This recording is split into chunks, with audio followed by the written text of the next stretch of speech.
আমরা যদি আলোচনা করতে চাই, এটা অত্যন্ত গুরুত্বপূর্ণ একটা বিষয়। স্বাধীনতা দিবসের আলোচনা অনেক জানতে হয়, এত জ্ঞান আমাদের নেই। ভেবেছিলাম প্রিন্সিপাল ম্যাডাম আগে বললে ম্যাডামের কাছ থেকে জেনে পরে নকল করে দেব বক্তৃতায়, কিন্তু ম্যাডাম তার সেই সুযোগটা দিলেন না। আমি যতটুকু জানি আমি আপনাদের মাঝে কিছু আলোচনা করছি। এই ছাত্র ভাইরা বিরক্ত হবে তোমরা? 5-7 মিনিট বলবো। আসলে ইতিহাস আমাদের জানা উচিত। ইতিহাস যে জানে না সে নিজেকে চেনে না। নিজেকে চেনা এবং ভবিষ্যৎ সিদ্ধান্ত নেওয়ার জন্য আমাদের ইতিহাস অপরিহার্যতা রয়েছে। আমরা যদি স্বাধীনতার আলোচনা করতে চাই, একটু পিছনে ফিরিয়ে যাওয়া আমাদের জন্য খুবই জরুরি।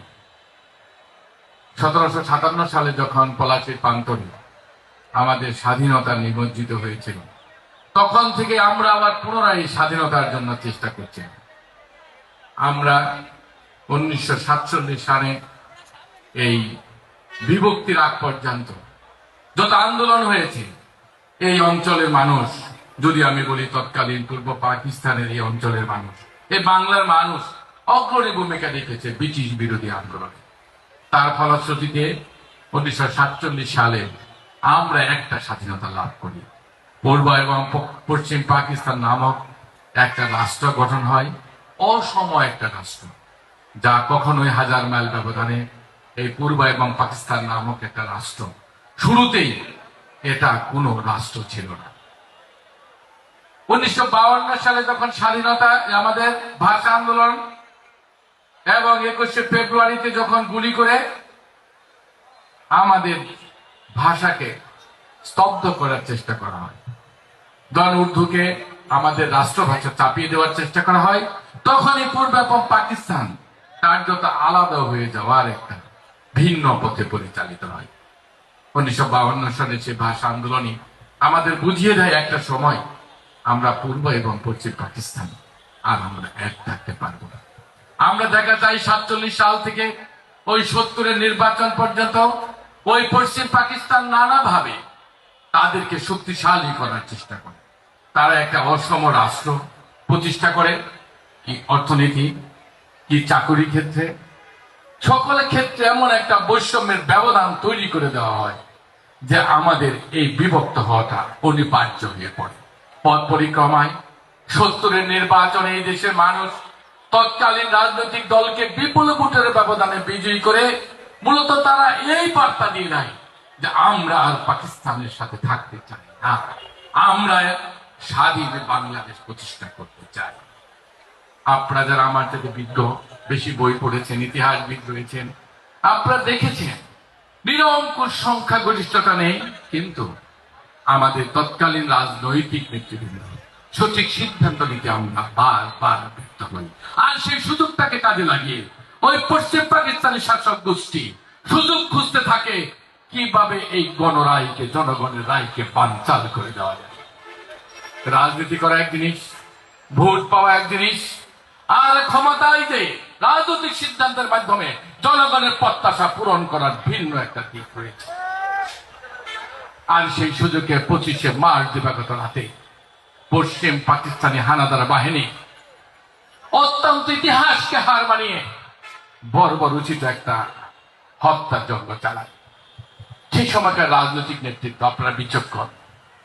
আমি বলতে চাই, আমরা যদি 7ই মার্চের ভাষণকে বিশ্লেষণ করি, সেখানে সুস্পষ্ট কোন স্বাধীনতার কথা বলা ছিল না। সেখানে বলা ছিল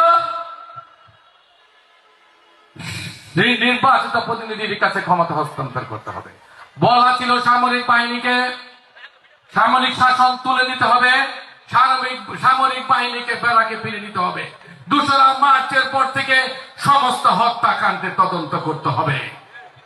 যদি না করেন তাহলে, আর যদি করতেন তাহলে কিন্তু আজকে আমরা এই স্বাধীন রাষ্ট্র প্রতিষ্ঠা নাও হতে পারতাম। সময়ের ব্যবধানে আবার তারা আমাদেরকে তাদের সেই শাসনের বেড়াজালে বন্দী করে আমাদের এই কাঙ্ক্ষিত স্বাধীনতাকে বন্দী করে রেখে দিতে পারত।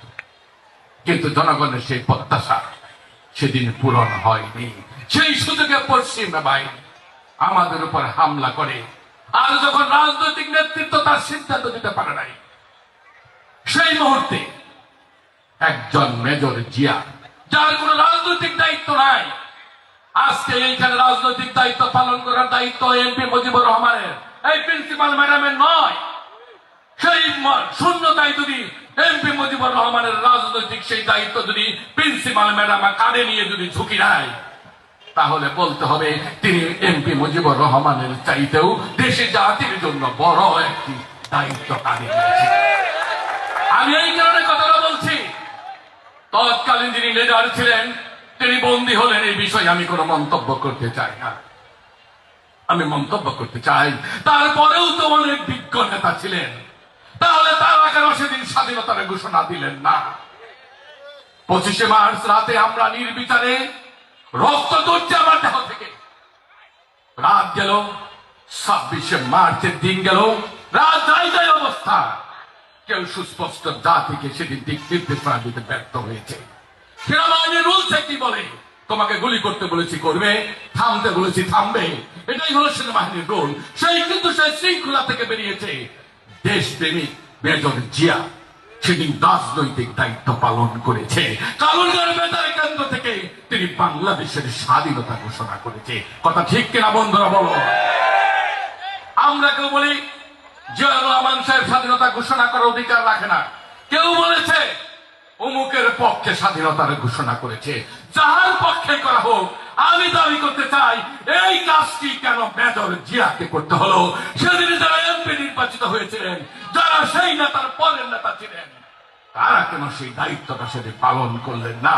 কেন ব্যারাক থেকে বেরিয়ে এসে মেজর জিয়াকে সেদিন এই গুরু দায়িত্ব পালন করতে হলো? তাহলে কি মেজর জিয়াউর রহমান এই দেশে স্বাধীনতার ঘোষণা হিসাবে স্বীকৃতি পাওয়ার যোগ্য কিনা বন্ধুরা বলুন? তিনি যোগ্য, সেই ঘোষণাই দিয়েছেন তা নয়, তিনি সশস্ত্র সংগ্রামে অংশগ্রহণ করেছেন, সেক্টর কমান্ডার হয়েছেন, প্রতি মুহূর্তে জীবনের ঝুঁকি নিয়ে ফায়ার করেছেন, তাকে লক্ষ্য করে গুলি ছোড়া হয়েছে। মুক্তিযুদ্ধ কাকে বলে? একমাত্র তিনি সম্মুখ যুদ্ধে অংশগ্রহণ করেছে, তিনি ফ্রিডম ফাইটার, তিনি ছাড়া কেউ নিজেকে মুক্তিযোদ্ধা হিসাবে দাবি করার অধিকার রাখে না। এখানে আমার থেকে অনেক বিজ্ঞ অভিজ্ঞ ব্যক্তিরা রয়েছে। মুক্তিযুদ্ধের সংগঠকও এক জিনিস, পরামর্শ দেওয়া এক জিনিস, সহযোগিতা করা এক জিনিস, আর ফ্রিডম ফাইটার হয়ে সম্মুখ যুদ্ধে অংশগ্রহণ করে মুক্তিযোদ্ধার এই খেতাব গ্রহণ করা ভিন্ন একটা জিনিস। যিনি সম্মুখ যুদ্ধে অংশগ্রহণ করে তার জীবন যাওয়ার ঝুঁকি রয়েছে, আর তিনি ইন্ডিয়াতে বসে পরিকল্পনা করেছিলেন, তার কিন্তু জীবনে যাওয়ার কোনো রকম ঝুঁকি ছিল না। সুতরাং ঝুঁকিদার মুক্তিযুদ্ধ হওয়ার অধিকার একমাত্র তারই রয়েছে, অন্য কেউ এই সংজ্ঞা দ্বারা সংজ্ঞায়িত হওয়ার অধিকার রাখে না। এটা আমি মুজিবুর রহমান আজকে দাবি করছি। জিয়াউর রহমান সাহেব যখন সেক্টর কমান্ডার হিসাবে মুক্তিযুদ্ধে অংশগ্রহণ করে, তার প্রিয় সহধর্মিণী বেগম খালেদা জিয়াকে সে সময় বন্দী করা হয়, আজকের প্রধানমন্ত্রী তারেক রহমান সাহেব সহ।